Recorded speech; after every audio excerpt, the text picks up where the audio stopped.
Balcony में बैठी रसोई के जूठे बर्तन धो रही थी। यहाँ लोग हेल्पर को किस लिए रखते हैं? ताकि काम हल्का हो सके, पर मेरे ससुराल में ऐसा नहीं है।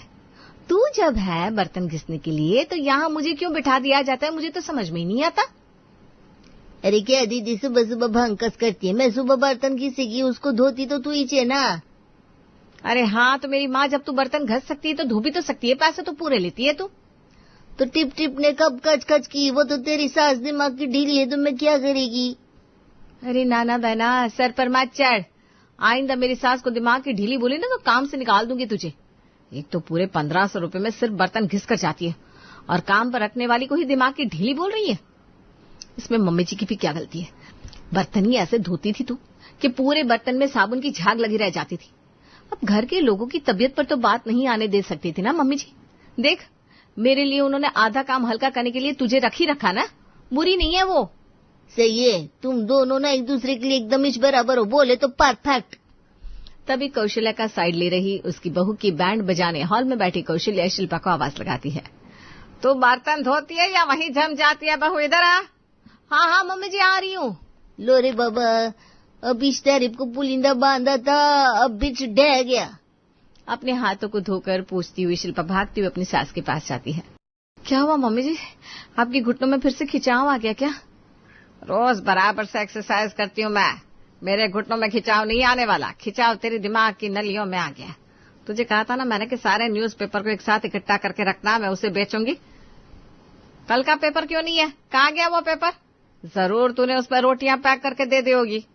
आप भी ना मम्मी जी, इतना हड़बड़ा दिया आपने, मुझे तो लगा जैसे आप फिसल कर गिर गई हैं। मैं बर्तन धो रही थी, फिर 2 मिनट में अभी सब मेरे सर पर चढ़ जाएंगे नाश्ते के लिए, और आप एक ही पेपर को लेकर चालू है। राहुल जी के पास होगा पेपर, वो रात में पढ़ रहे थे।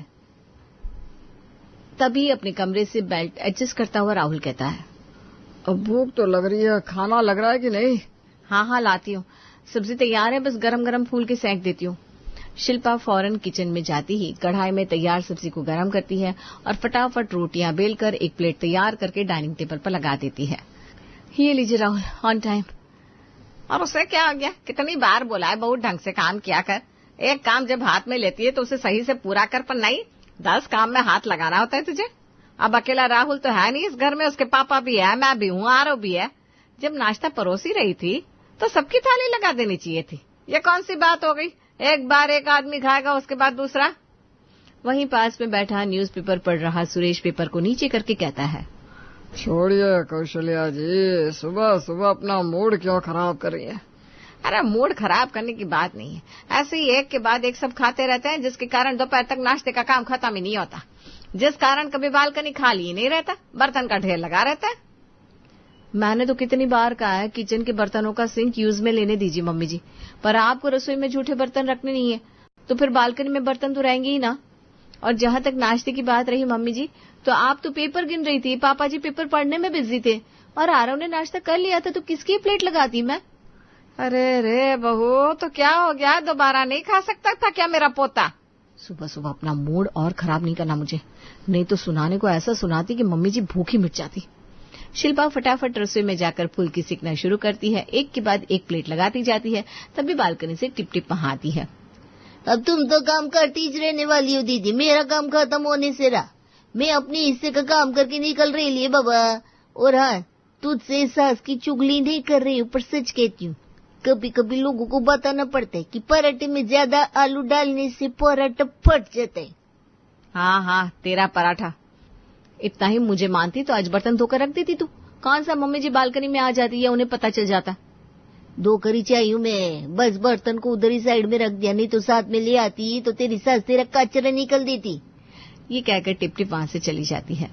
सही कहते हैं टिप टिप, हर चीज में टेक्निकल इतना परफेक्ट होना पॉसिबल नहीं है, पर मम्मी जी सोचती है कि मैं सारे काम किसी मशीन की तरह करूं।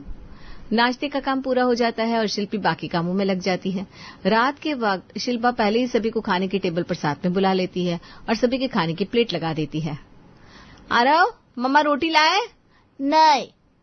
आरव, ओके, पर बस आधी। कि लड़का भी पता नहीं कब इसकी खुराक 1.5 रोटी से 2 रोटी होगी। शिल्पा आधी रोटी ले जाकर आरव की प्लेट पर रखती है कि बस कौशल्या फिर से शुरू हो जाती है। ये क्या बात हुई शिल्पा, बच्चे ने आधी रोटी बोली तो तू आधी लेकर आएगी। ये क्या है? हाँ, ये ना बराबर दाल परोसा है तूने अपने ससुर जी को। नहीं थी दाल तो क्या देती? अरे अभी आप पापा जी की कटोरी में जितनी दाल देख रही है ना मम्मी जी, उतनी ही दाल लास्ट तक रहेगी। मैं जानती हूँ ना उनकी आदत, दाल देखते ही वो कटोरी भर ले तो लेते हैं पर 2 घूंट पीकर फिर छोड़ देते हैं, दाल बर्बाद हो जाती है। ऐसी यारों का भी है, कितनी बार मैंने उसे 2 रोटियां देकर बिठाया पर इसकी आदत बन गई है आधी रोटी छोड़ने की। अरे बाप रे बाप भाभी, इतनी सी बात पर इतना क्यों एक्सप्लेनेशन दे रही हैं आप? आपके पहले किचन मम्मी संभालती थी। खाने को खुले दिल से परोसना चाहिए, इस तरह किसी के एपेटाइट देख को नहीं। This is so wrong. बार बार अपने साथ हो रहे इन टॉन्ट से शिल्पा बहुत दुखी थी और अगली सुबह अपनी इकलौती सहेली टिप टिप से सारी बातें कह देती है। हाँ तो दीदी इसमें गलत क्या बोली सासू माँ? अगर भूख एक रोटी की है तब भी प्लेट में 2 रोटी डालने का, सिंपल। भले ही फिर खाना वेस्ट होएगा। अगर सासू माँ को वेस्टेज ही मांगता है तो कर देने का ना। सब कुछ पूरा पूरा होना मांगता है, पक्का पक्का होना, तो पक्का ही कर दे, एकदम फुल टू पैक। मतलब? इधर कान लाओ रे बाबा, जोर से नहीं बोल सकती मैं। शिल्पा कुकर में आलू उबालने चढ़ा देती है। एक पराठे में कितने आलू का मसाला जाना चाहिए गूगल? अगर आलू बड़ा है तो 1/4 से भी कम से कम चल जाएगा, अगर छोटा है तो आधा उपयोग में ले। तो मैं डालूंगी एक पराठे में पूरे 1 बड़े आलू का मसाला, क्योंकि मम्मी जी का कहना है किसी को खाना दो तो पेट भर के दो। शिल्पा पूरे 3 किलो आलू उबालती है और उसके छिलके उतार कर नमक मसाले डालने शुरू करती है। लो, मसाला तो तैयार हो गया, अब बस पराठे बनाने हैं। शिल्पा पराठों में जरूरत से ज्यादा मसाला डालकर पराठा तैयार करके सभी को परोसती जाती है। अब तो कोई शिकवा नहीं है ना मम्मी जी आपको? भर भर कर मसाला डाला है पराठे में, और जिसे 2 की भूख होगी उसे 4 पराठा बिना खिलाए रुकूंगी नहीं मैं तो इसी बात पर राहुल जी, ये एक पराठा आपके लिए। पूजा दीदी, आपकी प्लेट से सॉस खत्म हो गई है, मैं अभी सॉस लेकर आती हूँ। Everybody enjoy. शिल्पा रसोई में जाती है और फटाफट एक और बड़ा सा पराठा तैयार करके अपने ससुर जी की प्लेट में लाकर धर देती है। ज्यादा खाना था ना मम्मी जी, आपको अब समझ में आएगा। ये क्या तरीका है बहू? मैं बस आपकी पूछने का इंतजार कर रही थी मम्मी जी। वो मसाले की बात तो बाद में होगी, पहले तो अपने पराठों का शेप देख। ये क्या किया तूने? किस देश का नक्शा बनाया है तूने? शायद हार्ट बनाने की कोशिश कर रही होंगी भाभी भैया के लिए, पर अब तो आरव बड़ा होने चल रहा है, अब क्या हार्ट बनाना भाभी? दूसरे बच्चे और आरव में अब ज्यादा गैप नहीं हो जाएगा? बच्चे तो भगवान की देन होते हैं, और ये जो भी हार्ट किडनी बनाना हो खाने के वक्त मत बनाओ बहू। खाना देखने में सुंदर होना चाहिए, तब तो आदमी पेट भरकर खा सकेगा। भूखा रखने का अच्छा उपाय निकाल लिया है तूने बहू। ये सही बोली मम्मी आप, और नहीं तो क्या भाभी। मतलब इतने बड़े पराठे बनाए आपने, इसे तो परात में परोसना चाहिए था। मुझे तो एक बार को समझ में नहीं आया ये है क्या। वैसे इसे प्लेट बनाकर आप इसके ऊपर कचौरी आराम से परोस सकती थी। पराठे तो छोटे छोटे प्यारे प्यारे गोल गोल क्यूट क्यूट होने चाहिए, ना कि ऐसे। यहाँ भाभियां ननदों को शादी के लिए तैयार करती है और मुझे आपको सारी बात बतानी पड़ रही है। शिल्पा अपनी सास को जो समझाना चाहती थी वो अब तक कौशल्या के दिमाग में गया ही नहीं था, पर शिल्पा भी हारने वालों में से नहीं थी। सारा काम निपटाकर शिल्पा अपने कमरे में जाती है। क्या करने की कोशिश कर रही थी आप? सबको ये बताने की कि हर चीज की एक लिमिट होती है। ज्यादा टेक्निकलिटी में घुसना प्रॉब्लम दे सकता है, पर मम्मी जी और दीदी ने इसमें भी प्रॉब्लम निकाल दी। ज्यादा पराठे खिलाकर तुम सबको ये समझाना चाह रही थी कि हर चीज की हद होती है। सच में अगर ये काम करना है तो इतने परफेक्शन से करो कि सामने वाले की निकाली हर कमी पॉइंटलेस लगे। मतलब कि कल तुम बनाना बिल्कुल छोटे छोटे गोल गोल क्यूट क्यूट पराठे जैसे पूजा कर रही थी, विद गाजर की स्टफिंग, बिल्कुल पतले लंबे गाजर। शिल्पा मुस्कुरा देती है और किचन में जाकर इस बार छोटे छोटे पराठे बनाने की तैयारी में लग जाती है। भैया आपके साथी छे, फिर क्या इस बार तो बम फोड़ देने का दीदी। हाँ, पर गाजर का क्या करूं, सभी बराबर कट नहीं रहा। ग्रेटर से ग्रेट करने का ना, कद्दूकस में वो मोटे मोटे कद्दूकस करने का शेप भी तो दिया होता है ना। नहीं दीदी रुको, एक काम करो, पहले ना गाजर को थोड़ा उबाल लो, फिर पता चला कद्दूकस करने के बाद जब उबालने गई तो गाजर हल्का सा टूट गया, तो तुम्हारी सासू माँ फिर से तुम्हारे काम में कमी निकालेगी, और तुम्हारी ननद तो है ही ग्रेटिस्तान। बेचारे शिल्पा परफेक्शन का ध्यान देते हुए सबसे पहले गाजर को कुकर में डालकर 2 सीटी लगा देती है। फिर 75% उबले हुए गाजर को बराबर से कद्दूकस करती है और बिल्कुल सुंदर सुंदर शेप के गोल गोल पराठे बनाकर तैयार करती है। इसी में बच जाते हैं दोपहर के 3। ये क्या है मम्मी, आज इवनिंग में कॉलेज है तो क्या दोपहर का खाना मुझे 4:30 बजे मिलेगा?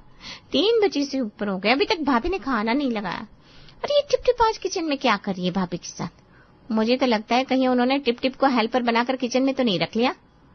रखती है तो रखने देना, मुझे तो काम बराबर चाहिए बस। आज झाड़ू तो कमरे में ठीक से लगाया बहू ने। खाट ठीक लगाया है, पलंग के नीचे एक बार जरा हाथ डालकर देखना, इतनी धूल मिट्टी मिलेगी। टिप टिप को भाभी ने हेल्पर की तरह रखा भी होगा तो तुम्हें लगता है मम्मी कि जिस तरह का खाना हम खाते हैं टिप टिप बना पाएगी? जो बर्तन सही से नहीं धुलती, भाभी को उसकी मदद क्यों लेनी थी? लगता है जैसा भाभी ने टेढ़ा मेढ़ा पराठा बनाया था ना, वो बस ट्रेलर था, असली खाना तो अब सर्व होगा। ना ना ना, ऐसा नहीं होना चाहिए। काम तो सही तरीके से होता है। मैं क्या गलत कहती हूँ बता, कि जो काम करो सही से करो, कि दोबारा उस काम में हाथ लगाने की जरूरत ही ना पड़े। चल तू मेरे साथ। कौशल्या पूजा के साथ किचन में जाने के लिए निकलती है। उसके पायल की छन छन से टिप टिप के कान खड़े हो जाते हैं। मैं इधर इस बालकनी में छुप जाती है दीदी, तेरी ननद ने तेरी सासू माँ के कान भर दिए ले। अब इधर विस्फोट हो उसके पहले मैं कोना पकड़ने को जा रही है बाबा, बाकी तुम इत सब कुछ संभालो। टिप टिप तुरंत जाकर बालकनी में छिप जाती है। कौशल्या रसोई के अंदर जाती है। बिल्कुल साफ सुथरे स्लैब और क्लीन किचन को देखकर उसके चेहरे पर मुस्कान आ जाती है। टिप टिप बरसा पानी, पानी में आग लगा दी। पर ये गाना मैं बाद में गाऊंगी दीदी। मम्मी कहती है ना, काम बिल्कुल परफेक्ट होना चाहिए। एक बार सभी के लिए खाना तैयार हो जाए, फिर आराम से ऑर्केस्ट्रा तैयार कर लेंगे। वैसे आज ना मैं गाजर का पराठा बना रही हूँ मम्मी जी। आज कुछ ज्यादा ही देरी नहीं हो गई बहू? पर हर रोज मैं जब वक्त पर खाना बना देती थी मम्मी जी, या वक्त से पहले, तो भी आपको मेरे काम में बहुत सारी कमियां दिख जाती थी ना। इसलिए मैंने सोचा इस बार पहले कमियों को पूरी कर लो।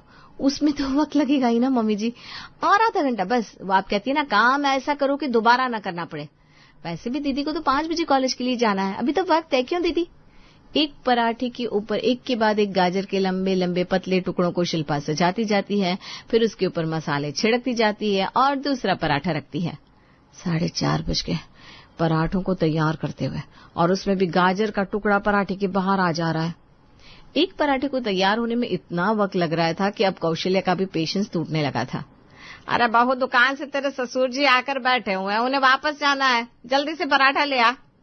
नहीं, पराठा नहीं खाना मुझे, वो आलू का बड़ा पराठा अभी तक मेरे पेट में ही रखा हुआ है। कुछ और हो तभी लाना। टेंशन लेने की जरूरत नहीं है दादू, इस बार मम्मी पराठा आलू का नहीं बना रही, गाजर का बना रही है ना दादी? और लंबे इंतजार के बाद एक परफेक्ट गोल सुंदर गाजर का पराठा लेकर शिल्पा डाइनिंग टेबल पर लाकर बीचों बीच रख देती है। ये रोटी केक है क्या मम्मी? अपने से टेबल के बीच ऐसे क्यों रख दिया? अब हम सबको यही खाना है केक की तरह? बिल्कुल सही समझे बेटा। मैं छुरी लेकर आती हूँ, फटाफट अपने कमरे में जा और एक स्केल ले आ। वो क्या ना मम्मी जी, अगर छुरी से मैंने सही से स्लाइस नहीं किया और कोई स्लाइस छोटा बड़ा हो गया तो फिर अच्छा नहीं दिखेगा ना। आप कहती है ना, सारा काम परफेक्टली होना चाहिए। ये सब क्या चल रहा है कौशल्या जी? मुझे दुकान के लिए देरी हो रही है। शिल्पा स्केल से सबसे पहले रोटी पर मार्क कर लेती है, फिर अच्छे से सभी के लिए एक एक स्लाइस अलग अलग कर लेती है। आपको मेरे काम में कमी लग रही थी ना मम्मी जी। अब मैं एक पराठे के स्लाइस के ऊपर की पपड़ी उतार कर दिखाती हूँ आपको। हर स्लाइस में 7 गाजर के टुकड़े मिलेंगे, ना कम ना ज्यादा, बिल्कुल बराबर कटे हुए। ये क्या मजाक करिए बहू? इस तरह तू 3 घंटे में एक पराठा बनाकर लाएगी तो बाकी लोग क्या बैठे रहे? हाँ मम्मी जी, तो यही तो मैं आपको समझाना चाह रही थी। नाश्ते का काम मैं आराम से फटाफट पहले निपटा सकती हूँ, पर आपका कहना है कि रसोई का सिंक इस्तेमाल नहीं करना, क्योंकि वैसे बर्तन की छींटें आ जाएंगी। जूठे बर्तनों को बालकनी में भिगो कर रखो, टिप जाकर उसे मान जाएगी, तुम उसे धोना, फिर सभी के लिए खाना बनाना, उसमें भी 2 रोटी के भूखे को 4 रोटी परोसना, भले ही उसके पेट में 3 रोटी बची रह जाए। एक्स्ट्रा काम तो बहू को ही करना है। घर में काम वाली झाड़ू पोछा करके जाएगी, पर शिल्पा फिर से पोछा लगाएगी, क्योंकि सारा काम परफेक्ट होना चाहिए। या तो खाने में सुबह जो आलू का पराठा आपको मिला था वैसा बन सकता है, या अभी जैसा बन सकता है। जब मैं सब कुछ सामान रखने की कोशिश कर रही थी तो आपको पता नहीं चैन क्यों नहीं था। आरव के स्कूल की टाइमिंग अलग है, राहुल जी के ऑफिस की अलग, दीदी के कॉलेज की अलग। मैं सभी को अलग अलग खाना दे रही थी, उसके बाद भी मैंने चूं नहीं किया।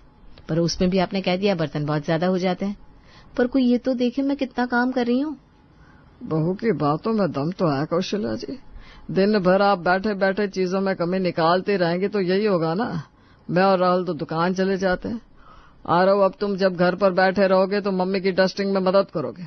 और तुम पूजा, जब तुम्हारे दिन में कॉलेज हो तो शाम को अपनी भाभी की मदद करना, और जब शाम को कॉलेज हो तो दिन में। और आप कौशल्या जी, टिप टिप के साथ बर्तन धोने का काम आप ले लीजिए। बैठे बैठे बर्तन ही तो धोना है, कोई दिक्कत नहीं होगी। और तुम्हें रसोई जैसे संभालिए, बहू तुम संभालो। फाइनली